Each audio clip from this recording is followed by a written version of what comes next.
Bonjour à tous. Nous poursuivons notre étude du langage Java et nous allons maintenant nous intéresser aux notions d'expression lambda et de référence sur méthode. Alors attention, ces deux possibilités sont possibles depuis Java 8. Du coup, si vous utilisez un compilateur inférieur, vous ne pourrez pas compiler les exemples que je vais vous proposer. Donc faites bien attention à ce point de détail. Très bien. Donc pour ce qui est de la notion de référence sur méthode, nous y reviendrons ultérieurement dans ce tuto. Nous allons dans un premier temps nous focaliser sur la notion d'expression lambda. Alors attention, dans la théorie, la notion d'expression lambda c'est quelque chose de relativement complexe. Regardez, je vais sur fr.wikipedia.org et là je vais taper lambda calcul. Le lambda calcul, c'est un système formel qui a été inventé il y a déjà pas mal de temps. C'est à la base des mathématiques, mais qu'on peut appliquer facilement à l'informatique. C'est quelque chose d'assez complexe.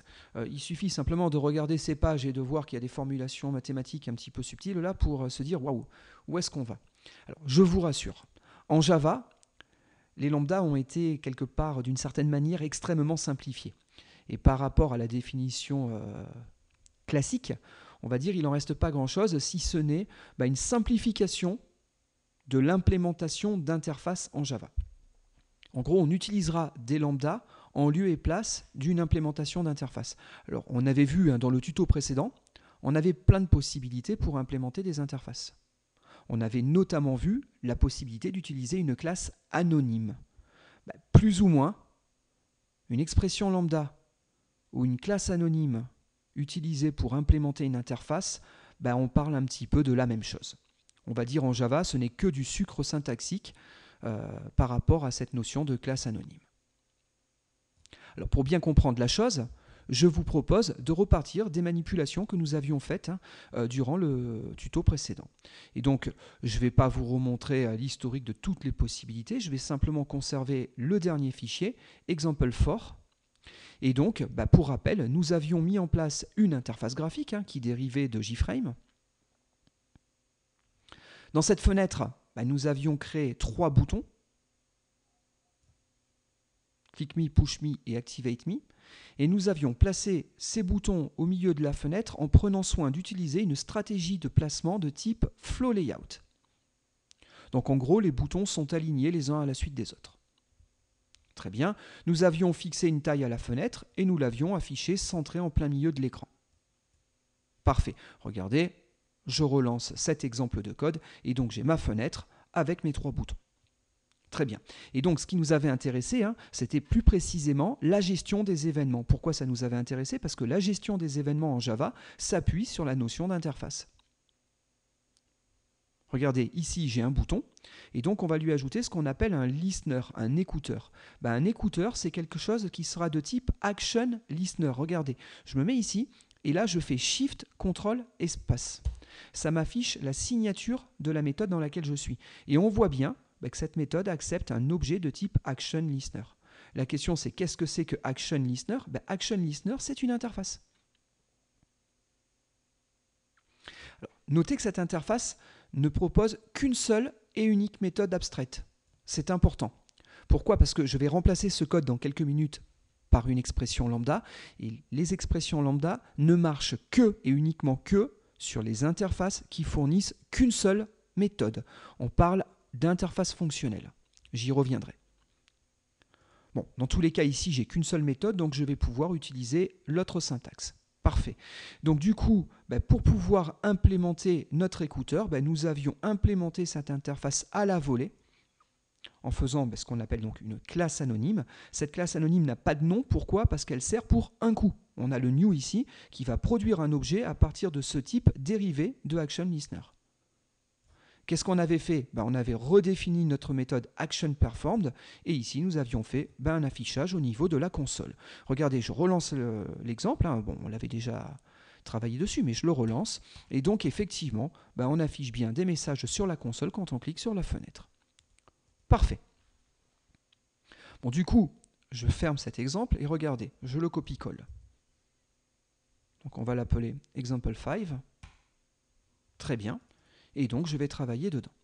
Alors, bien entendu, cette syntaxe basée sur la notion de classe anonyme, je la commente. En lieu et place, je vais essayer de placer donc une expression lambda. Alors néanmoins, je fais encore une dernière petite manip avant de vous montrer la syntaxe des lambda. Regardez bien, je refais ce que j'ai de marqué au-dessus. Donc je suis sur mon atelier Eclipse, je tape btn click me. Là, je génère en appuyant sur entrée la méthode, l'appel à la méthode add action listener. Et ici, regardez, je fais new et là je fais CTRL espace. Là, il me propose quelque chose. En gros, en analysant la méthode dans laquelle je suis, addActionListener, il s'est aperçu que je devais fournir forcément une instance typée ActionListener. Comme il s'aperçoit que ActionListener est un type abstrait, il me le propose de suite de faire une implémentation de classe anonyme. Regardez, il me l'a généré. Ce que j'essaye de vous montrer au travers de cette manip, c'est qu'en vérité, toute cette partie-là, on peut facilement la déduire de l'appel dans lequel on est et donc on peut facilement l'auto-générer. On est parti de ce postulat, si vous voulez. Et comme c'est pas mal de caractères à taper, on s'est dit, est-ce qu'on ne pourrait pas trouver une syntaxe qui nous permette de produire ça de manière automatique et donc ça nous permettra de nous simplifier la saisie. L'idée des lambdas, en tout cas pour Java, elle est partie de là. Et donc, regardez, je me remets à ce niveau-là. Et là, je vais vous proposer donc cette nouvelle syntaxe. Donc ici, je vais mettre parenthèse E. Alors, je la tape, après je vous l'explique. Et puis là, je vais placer mon system.out.println. Donc, regardez bien. Il n'y a pas de rouge. Je sauvegarde. Donc, le fichier est bien enregistré. Il n'y a pas de rouge, tout compile correctement. Très bien. Regardez, je viens sur mon projet. Je fais bouton droit, propriété. Ici, j'ai mon compilateur. Et je peux configurer certaines caractéristiques de ce compilateur. J'enlève le fait qu'il prenne une configuration par défaut. Ça me permet ici de pouvoir choisir le niveau de compatibilité avec lequel je veux travailler. Si je dis que je génère du code pour une version 7 de Java, il va devoir recompiler le projet. Et là, on s'aperçoit, il y a du rouge, il y a des erreurs. Donc ça, c'est vraiment bien pour insister. Cette syntaxe n'est accessible qu'à partir de Java 8. Avant, ça ne marchait pas. Très bien. Je me replace en Java 8. Je réutilise un compilateur moderne. Et donc, à partir de là, mon erreur disparaît. Parfait. Alors maintenant, quelques explications. Comme je vous disais tout à l'heure, toute cette partie-là, il peut la déduire. Donc moi, qu'est-ce que j'ai besoin de fournir? J'ai besoin de fournir ce qu'il ne peut pas déduire. Ce qu'il ne peut pas déduire, c'est notamment le corps de ma méthode. Je le retrouve à ce niveau-là. Mais ici, éventuellement, j'aurais pu faire un affichage OK 1. On verra pourquoi je mets un 1 dans quelques instants, mais je vais faire plusieurs essais d'affilée. Vous allez voir ça. Et ici, je pourrais éventuellement chercher à manipuler des données qui sont portées par E. E, c'est mon objet d'événement, c'est lui. D'accord, mais si je veux le manipuler, il faut bien que je connaisse le nom. Donc ici, ce que je précise, ce que je fixe, c'est le nom de mes paramètres. Par contre, le type, il peut le déduire. Je n'ai juste qu'à mettre les noms de mes paramètres. Alors, combien j'en mets de paramètres? Autant que ce que la méthode attendue en demande.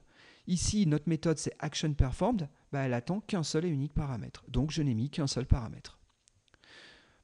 Maintenant, E, il est de quel type? C'est un type Action Event. Il est de ce type-là. Ça, le compilateur va se débrouiller tout seul. Et pareil pour Eclipse.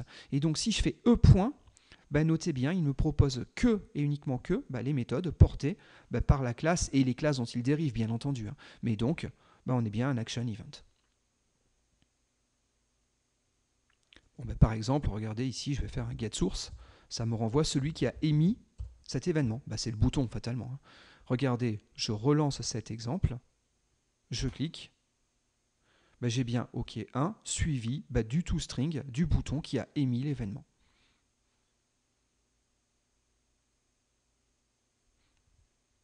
Donc on est d'accord, on ne fixe que ce que le compilateur ne peut pas déduire, le reste on le laisse faire. En vérité, ça s'appelle de l'inférence de type. De l'inférence de type, c'est de la recherche de type qui est faite par le compilateur. Le compilateur, pour pouvoir comprendre ce que vous avez éditer, il est obligé de comprendre ce que c'est que E. Et E, il va le déduire en analysant la seule et unique méthode abstraite qui est portée par votre interface. Et donc cette méthode abstraite, c'est ActionPerformed. Elle prend donc qu'un seul paramètre, on est bien compatible, et donc il est de type ActionEvent. Il a déduit les types tout seul à la compilation. Fatalement, si jamais vous faites des bêtises et que vous mettez 2 paramètres, il va vous dire qu'il y a un problème. Il va vous dire que la signature de la méthode qu'il va chercher lui-même à générer, elle ne matche pas avec la signature de l'interface.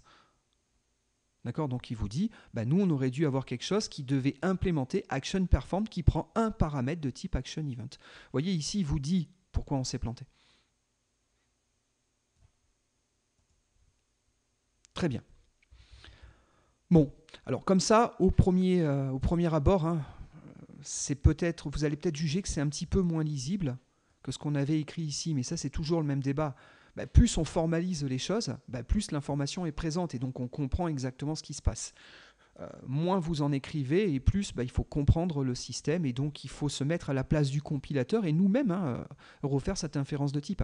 C'est clair que celui qui n'a jamais fait de swing de sa vie, qui n'a jamais fait d'interface graphique, il voit ici un appel à cette méthode-là.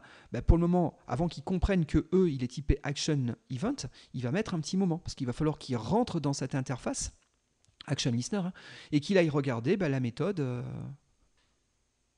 attendue.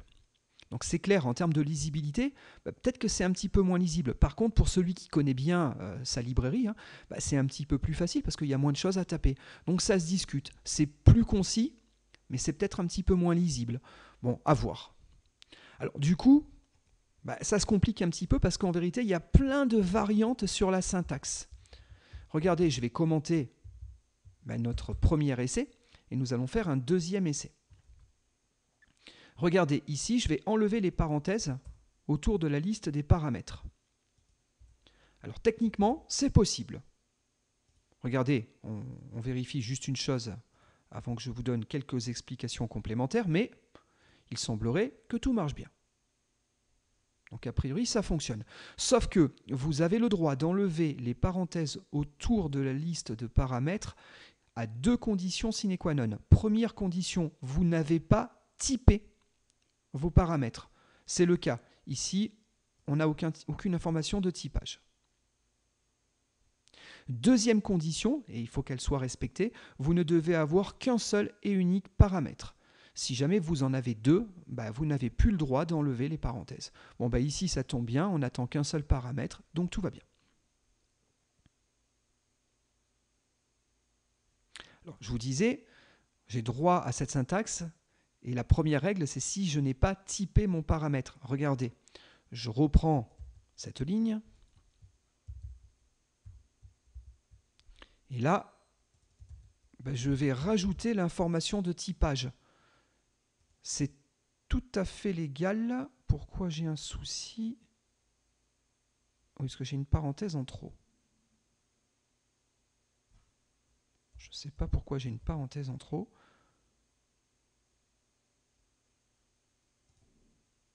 Non, j'ai pas de parenthèse en trop.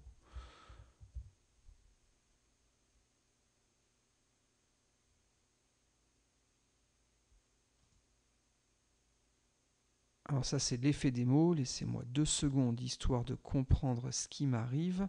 Mais là, j'ai bien mon paramètre E.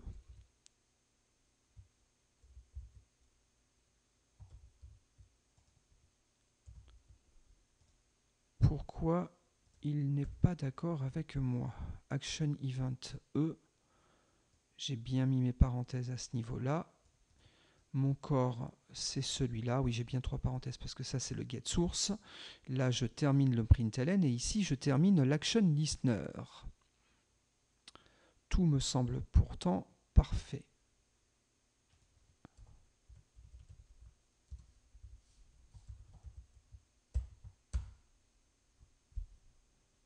Alors, on analyse bien le message d'erreur qu'il nous affiche.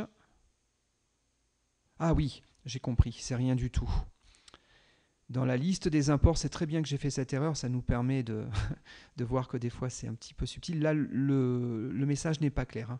Mais en gros, il me dit simplement que Action Event, tout à l'heure, j'ai supprimé les imports inutiles, il n'est plus importé. Là, je viens de faire CTRL espace, donc Action Event, cette fois-ci, a été bien replacé au niveau de ma liste des imports, et le message d'erreur disparaît. Notez, là, franchement, l'erreur n'était pas claire. On aurait préféré qu'ils nous disent que le type était non défini. En tout cas, simplement. Il n'y avait aucun problème avec la lambda. Donc, parfait. Donc là, tout marche bien. Et donc, j'ai droit d'utiliser cette syntaxe. Je relance, on vérifie qu'on ait bien un OK3 qui s'affiche. Et donc, parfait, nous avons bien notre OK3. J'arrive ici, j'essaye d'enlever les parenthèses. Ce qu'on voit, c'est que là, par contre, ça ne compile plus. D'accord? Donc, je répète bien mes règles. Vous avez le droit de supprimer les parenthèses qu'à deux conditions. Un, qu'il n'y ait qu'un seul paramètre, et deux, qu'il ne soit pas typé. Ici, j'ai cherché à typer mon paramètre. Du coup, ça ne marche pas. Donc, parfait. Et puis, je voudrais vous montrer une quatrième façon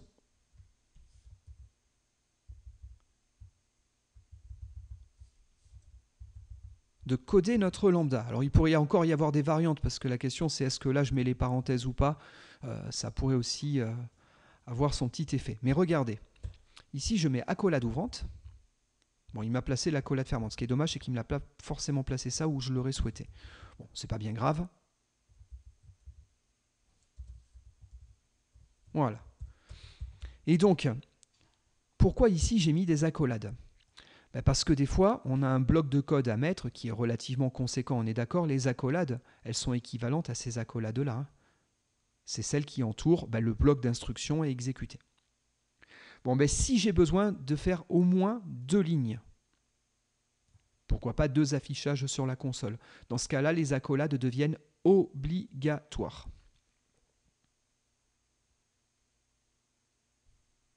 S'il n'y a qu'une seule instruction, qu'une seule ligne, elles ne le sont pas.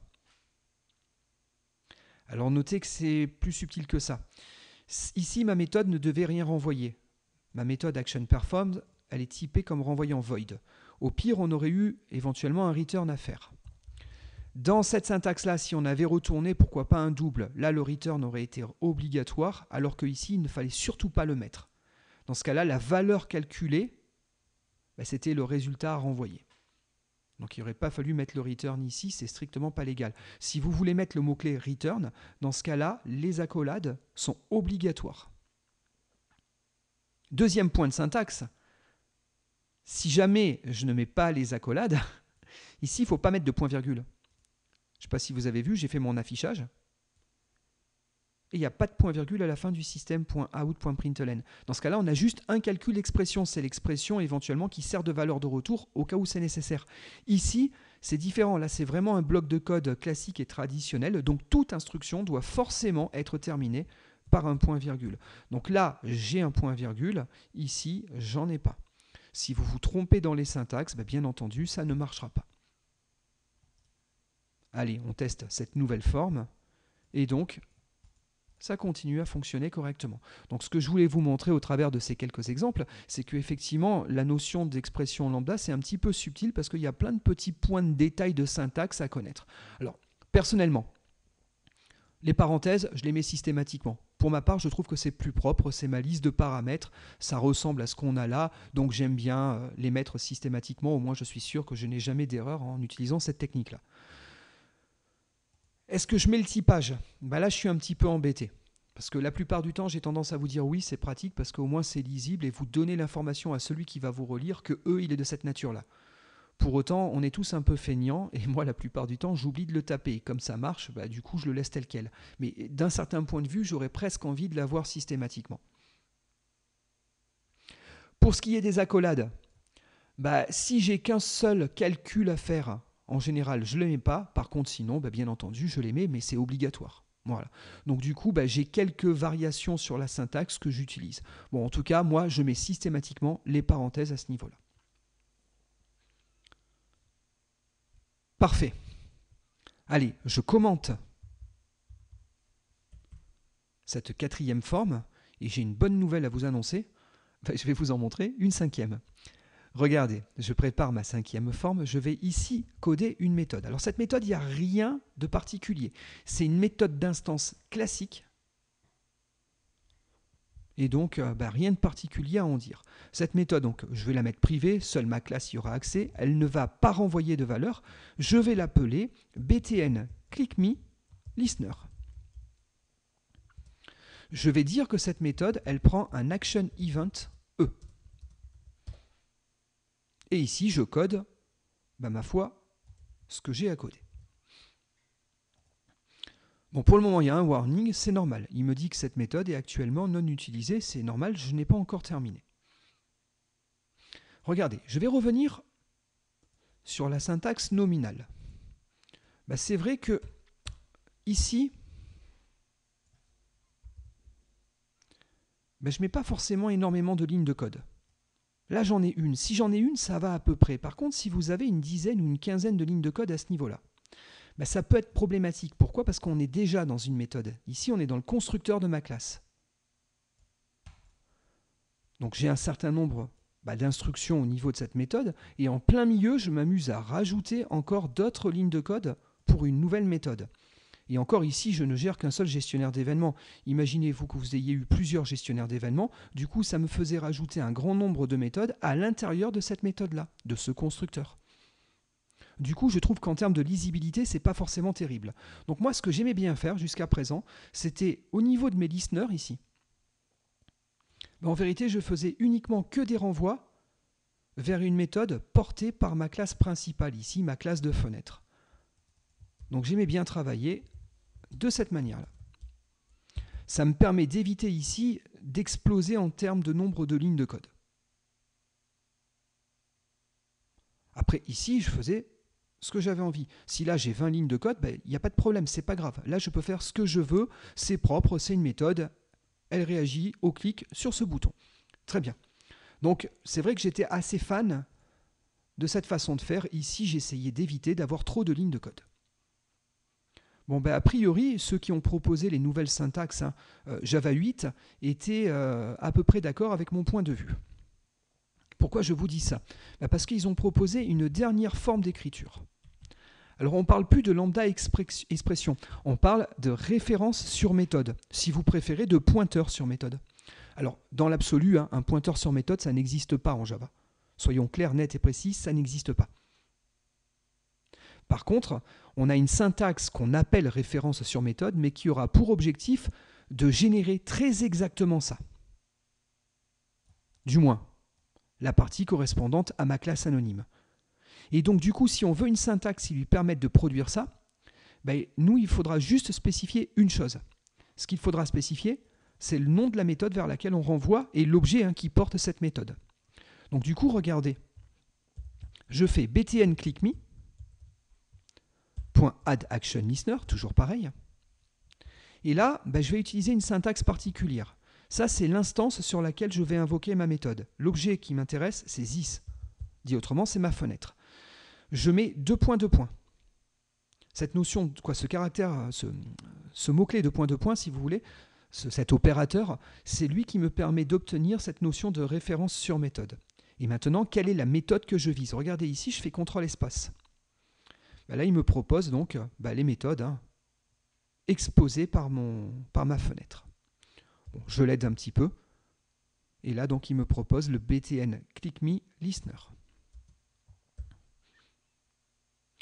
Bon, à partir du moment où vous avez utilisé cette syntaxe, ce qu'il faut comprendre, c'est que lui va chercher à produire votre classe anonyme. Mais il va le faire tout seul. D'accord? En vérité, ce n'est pas vraiment une classe anonyme qu'il va gérer. Il va vraiment produire une expression lambda, sauf que vous ne spécifiez pas le corps de votre expression lambda, parce que son corps, c'est quoi? C'est l'appel à la méthode que vous avez spécifiée ici. Donc du coup, on est d'accord. Pour que ça marche, il y a une condition sine qua non. La signature de cette méthode doit être exactement la même que celle-ci. Si là, le typage n'est pas le bon, ou si le nombre de paramètres n'est pas le bon, ça ne compilera pas. Regardez, ici, je fais un int a. Du coup, il n'est plus d'accord. Il me dit, moi, je dois invoquer une méthode qui accepte très précisément un paramètre. Vous en avez fourni 2 dans la méthode que vous m'avez proposé à réinvoquer par la suite. Du coup, je refuse la compilation. Allez, ici, je vais l'appeler OK5. Je relance ce nouveau code. J'ai OK5. Donc je ne sais pas ce que vous en pensez, mais personnellement, pour tout ce qui est gestionnaire d'événements tels que des clics par exemple, depuis que Java 8 est sorti, moi j'ai adopté cette syntaxe-là. Sur ce cas précis, donc ajouter un écouteur à un bouton, je trouve que c'est la syntaxe la plus propre qui soit. Parce que ça, des fois, c'est pas toujours très clairement lisible. Là, vous avez une méthode, elle peut contenir tout le code que vous voulez. Le code n'est pas embarqué en plein milieu de votre constructeur. Du coup, c'est une méthode classique. Ici, je fais juste un attachement de mon listener en lui disant que la méthode à réinvoquer, c'est sur ma fenêtre la méthode btn_click_me_listener. Pour ce qui est de l'expression lambda, c'est lui qui se débrouille de la générer. Et donc ça, quelque part, c'est strictement équivalent à avoir fait ça. Voilà. En gros, ce code-là ou ce code-là, c'est strictement équivalent. Ce n'est que du sucre syntaxique. Mais là, la syntaxe, je trouve, elle est beaucoup plus propre. On ne gère pas le paramètre, on dit juste la méthode, c'est elle. Bon, ici, on parle d'expression lambda. À ce niveau-là, on parle de référence sur méthode. Bien entendu, cette syntaxe aussi est arrivée avec Java 8. N'essayez pas de me compiler cet exemple de code avec un compilateur antérieur. Ça ne marchera pas. Je vais y arriver. Regardez, je demande les propriétés. Je repasse en Java 7. Et donc, fatalement, la syntaxe n'est plus supportée. Allez, je reviens sur un Java 8. Et donc, tout marche bien. Bon, arrivé à ce stade de ce tuto, ce que nous venons de voir, c'est que la notion de lambda ou de référence sur méthode peuvent être très utiles pour pouvoir coder des gestionnaires d'événements dans le cadre de la mise en œuvre d'une interface graphique. C'est un cas particulier d'application, ça marche bien, on vient de le valider. Néanmoins, moi j'aimerais quand même qu'on ait vu d'autres exemples où on peut utiliser ces lambdas. Et donc regardez, je vais fermer ce pactage et je vais ouvrir celui-ci. J'ai préparé ici un autre petit exemple. Ici, je manipule une collection Java. Une collection Java, c'est un ensemble de valeurs, comme un tableau. Sauf que n'oubliez pas, les tableaux sont à taille fixe, les collections sont à taille dynamique. Ici, je fais jouer le polymorphisme. List, c'est le type de base dont dérive EureList. J'ai une EureList de quoi? Une EureList de chaînes de caractères. Donc j'ai un tableau dynamique permettant de contenir des chaînes de caractères. Qu'est-ce que je fais ici? J'ajoute un certain nombre de chaînes de caractères. À ce niveau-là, on fait une boucle sur notre tableau et on affiche chacune de ces chaînes. Impeccable, regardez, cela fonctionne correctement. Allez, du coup, je vous montre quelques possibilités intéressantes. Alors, bien entendu, qu'on a depuis Java 8. Avant, ça ne marchait pas. Regardez, je commente mon for. Sur une collection, depuis Java 8, maintenant, on a des méthodes complémentaires. Tiens, j'ai un for each. Regardez, si vous rentrez dans la Javadoc ici, ça, c'est possible depuis Java 8. Qu'est-ce qu'il veut en paramètre? En gros, en paramètre, il veut une méthode qui soit capable de consommer des éléments contenus dans ma chaîne. Mon tableau, excusez-moi, c'est un tableau de chaînes de caractères.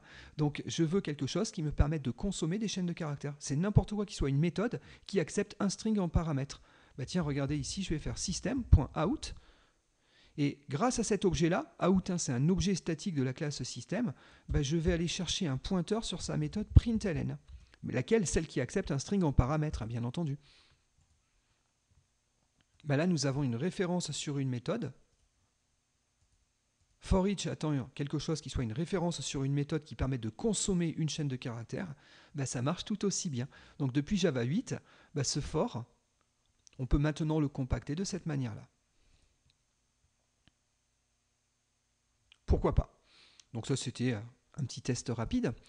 Deuxième chose, Regardez, par exemple, je veux trier ma collection. Alors pendant quelques instants, je vais revenir à du bon vieux Java 7, on va dire. Regardez, en Java 7, j'aurais pu utiliser la classe Collections. Et sur cette classe Collections, j'avais des méthodes. Et notamment, j'avais une méthode sort qui me permettait de trier une collection. La collection à trier, c'est qui? C'est ma collection de chaînes de caractères, ma collection de langages de programmation, languages. Et ici, ce que je pouvais passer, c'était un comparator. Regardez, je fais un new comparator. Alors, que ce soit la classe collections ou l'interface comparator, elles étaient définies dans un package, c'était java.util. Bon, c'est un comparateur de quoi? Comme j'ai un tableau de chaînes de caractères, j'ai un comparateur de chaînes de caractères. Alors, comparator, c'était une interface. Regardez, je reviens ici et je vais prendre la Javadoc pour le Java SE. Alors, je sais que le Java 9 est sorti, mais j'ai toujours un petit peu de mal ces derniers temps à trouver la Javadoc pour le 9. Donc, je demande celle pour le 8 et puis je change juste ici en passant sur la Javadoc 9. Impeccable. Du coup, ici, je peux avoir la liste de tous mes packages et je vais dans le package java.util. Comme j'étais en train de vous dire, on a donc bien une interface comparator qu'on peut implémenter. Notez, cette interface, on lui a rajouté l'annotation Functional Interface. Alors cette annotation, elle-même vient de Java 8. Elle dit quoi? Elle dit que c'est une interface qui ne propose qu'une seule et unique méthode. C'est ça que ça veut dire. Et donc que je peux employer la syntaxe des expressions lambda.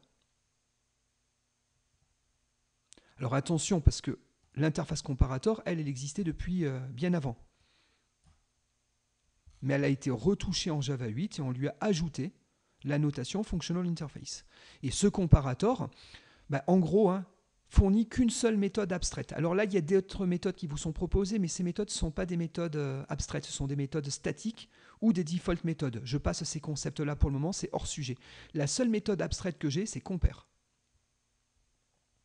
Donc je me dois d'implémenter ce compare. Regardez, c'est ce que je fais ici. Contrôle espace, il le reconnaît automatiquement, il me dit j'ai un compare qui est abstrait, voulez-vous le fournir? Oui. Bon, là, je vais appeler ça L1 et L2, c'est langage 1 et langage 2. Et l'idée, c'est de dire ici comment on va comparer des éléments 2 à 2. Donc, du coup, cette méthode, elle doit renvoyer un entier. Et si vous lisez la doc, la symbolique de cet entier, si l'entier est inférieur à 0, ça veut dire que L1 est inférieur à L2.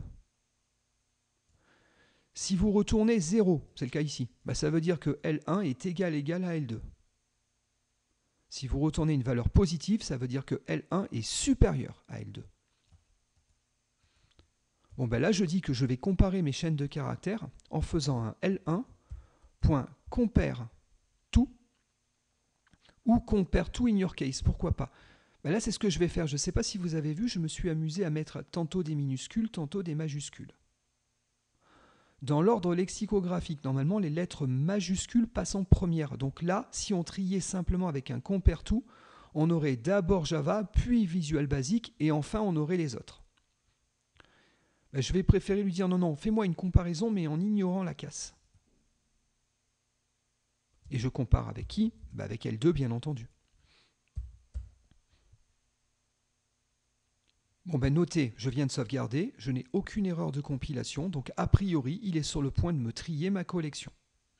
On vérifie. Impeccable, ça marche très bien, on a bien nos langages dans l'ordre alphabétique. Bon, j'aurais pu écrire ça d'une autre manière. Nous avons...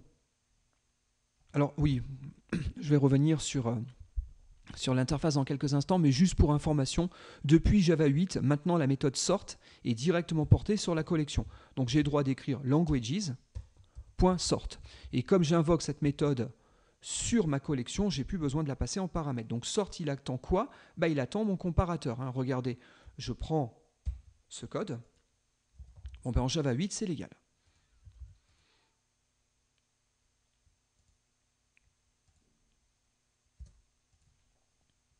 Voilà, donc impeccable, je le lance, pas de souci, ça marche pareil.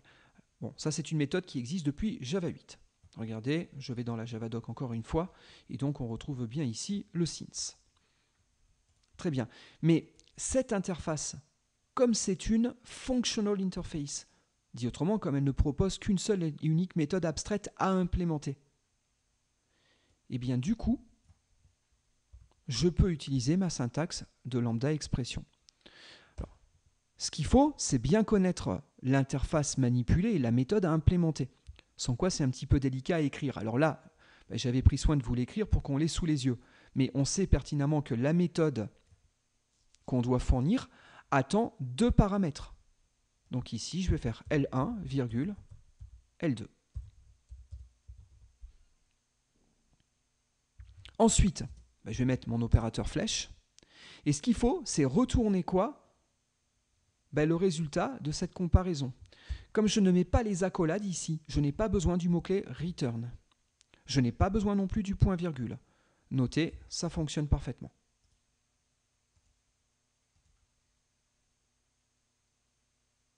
Impeccable, on a bien trié nos chaînes de caractères. J'aurais pu faire des petites variations sur le même thème. Hein. Regardez ici.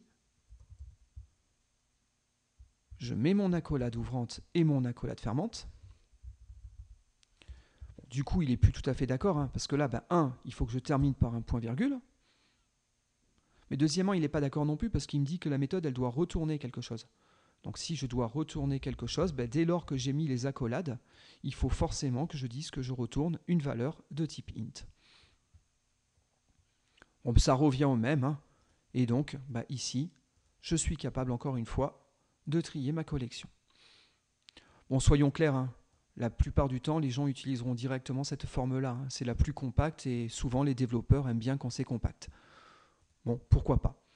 Par contre, on est d'accord, hein, si je reprends les règles de tout à l'heure, je n'ai plus le droit d'enlever les parenthèses. Hein. J'ai 2 paramètres, les parenthèses sont obligatoires.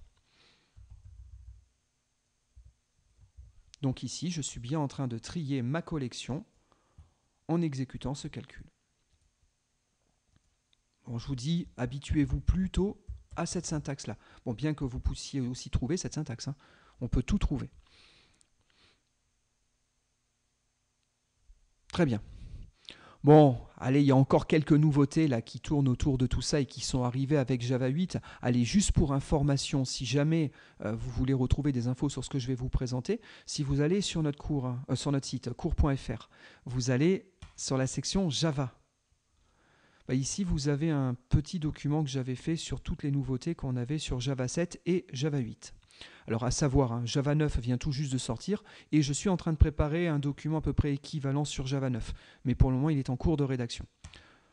Bon, parenthèse close, donc je reviens ici. Et là, si on va sur la table des matières, vous retrouverez donc les évolutions syntaxiques. Et ici, les évolutions au niveau de l'API. Je vais aller sur les évolutions au niveau de l'API.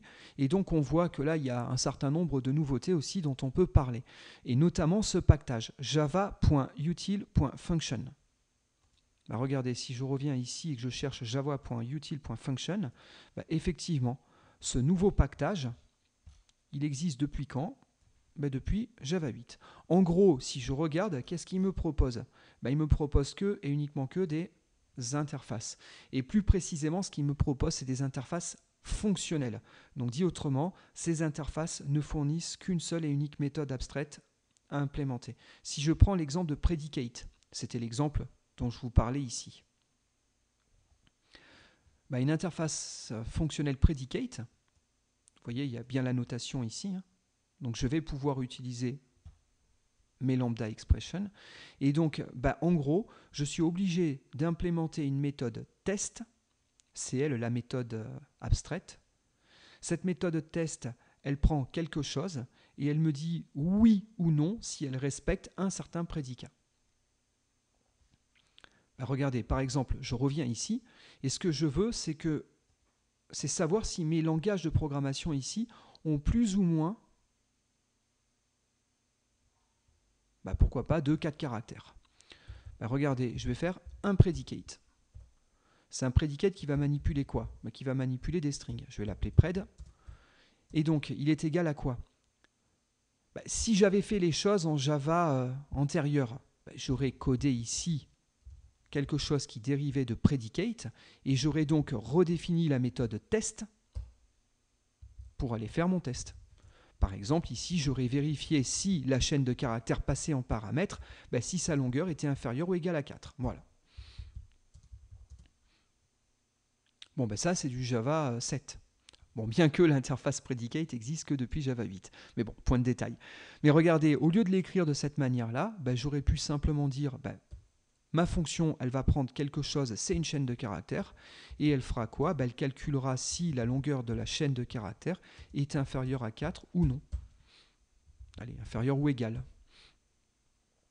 Il faut bien comprendre que ça, c'est censé calculer un booléen. Comment je sais que c'est un booléen? C'est parce que je connais cette interface, et donc je connais la méthode qu'il définit, et je sais que la méthode test doit renvoyer un booléen.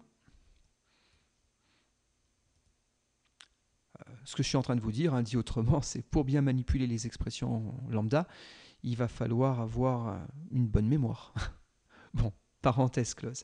Et maintenant, regardez, j'ai plein de nouveautés qui sont arrivées aussi sur les collections avec Java 8. J'ai tout un paquet de nouvelles méthodes intéressantes. Regardez, sur ces languages, je vais récupérer ce qu'on appelle un stream.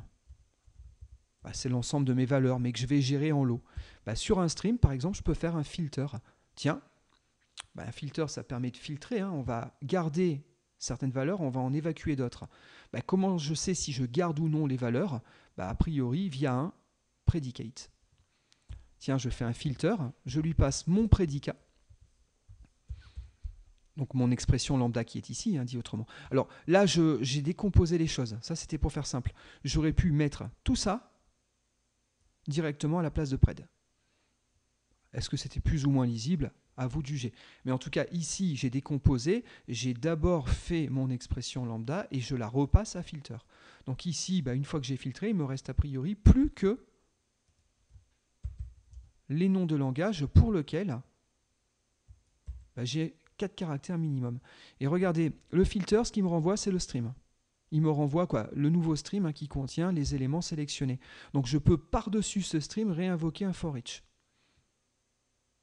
Et je fais quoi? J'utilise une référence sur méthode, et la méthode que je cherche à invoquer sur chacun de ces éléments, c'est println. On vérifie. Tiens, je n'ai plus que 3 langages de programmation, C, Java et C++. Effectivement, ils ont jusqu'à 4 caractères maximum. Par contre, Visual Basic et Python ont été évacués.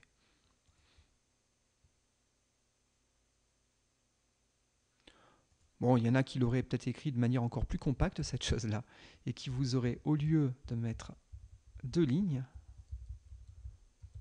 qui vous auraient mis qu'une seule et unique ligne. Allez, tiens, cette fois-ci, je veux récupérer ceux qui sont supérieurs à 4. En termes de nombre de caractères, je n'ai plus que Python et Visual Basic. Bon, la grande question, c'est est-ce que c'est pratique? J'ai envie de dire oui. L'autre grande question, c'est est-ce que c'est lisible? Il faut s'entraîner un petit peu. Il faut digérer cette façon de travailler, cette forme d'écriture. Mais bon, avec un petit peu d'habitude, on s'en sort et on arrive malgré tout à bien comprendre ce qui se passe. C'est vrai que pour les premières fois, ça peut être un petit peu délicat. Bon, voilà qui clôt ce que je voulais vous montrer donc, sur ces notions d'expression lambda et de référence sur méthode. Bon, sachant qu'une référence sur méthode s'appuie sur une expression lambda. J'espère que toutes ces explications ont été claires et qu'elles vous ont donné envie d'utiliser ces formes d'écriture.